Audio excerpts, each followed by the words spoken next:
Julien Cottereau, déjà ce qu'on observe, et c'est vrai que ça alarme un petit peu les gens, c'est les températures assez élevées, mais il faut dire que bon, c'est légèrement plus haut que la moyenne, hein, c'est ça? Oui, tout à fait. On a des températures de l'ordre de 32 à 34 degrés en ce moment, ce qui est légèrement au-dessus des moyennes. Par exemple, au Rézé, on a une moyenne pour le mois de septembre de 30, 31,3 degrés en maximal, et puis aujourd'hui, on a eu 32,2 degrés. Et c'est à peu près la température qu'on a eu les jours précédents au Rézé.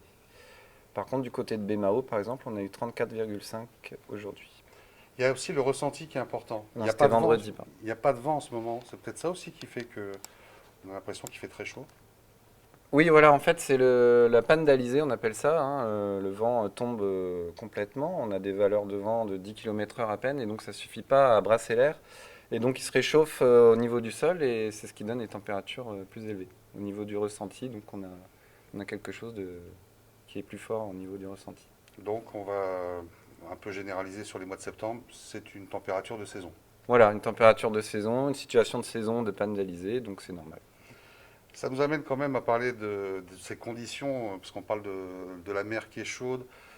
Ça favorise le développement des phénomènes. On sait que assez loin maintenant de nous, il y a deux ondes tropicales qui se suivent. Que vont-elles devenir? Est-ce qu'on est en mesure aujourd'hui de dire qu'il y a de très faibles probabilités qu'elles se développent? Oui, alors les ondes tropicales en question, c'est la numéro 34 ici, qui est située environ sur le 48 ouest, hein, qui évolue lentement en se rapprochant de l'arc antillais. Donc cette onde présente de faibles probabilités de l'ordre de 20% pour se développer en dépression durant les prochains jours. Elle a un environnement qui n'est pas très très favorable par rapport à ce qui se passe en altitude au niveau du vent. Par contre, la mer est assez chaude, donc ça pourrait éventuellement l'amener à se développer, mais c'est pas celle-là qui nous inquiète, enfin si on peut dire inquiéter, puisque c'est pas vraiment une source d'inquiétude.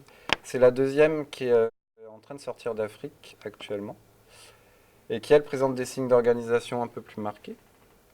Et nos modèles de prévision, que ce soit le modèle américain ou le modèle européen, font potentiellement un passage sur l'arc en fin de semaine, début de semaine prochaine, avec une possibilité de formation en dépression. Mais là, c'est encore des échéances lointaines, donc il y a beaucoup d'incertitudes. Et, Donc, et un petit pourcentage quand même. et un pourcentage de 20%, donc qui est relativement faible. Donc à confirmer et à suivre pour les prochains jours, tout au long du parcours sur l'Atlantique. On va déjà surveiller la première, et puis surtout donc la deuxième.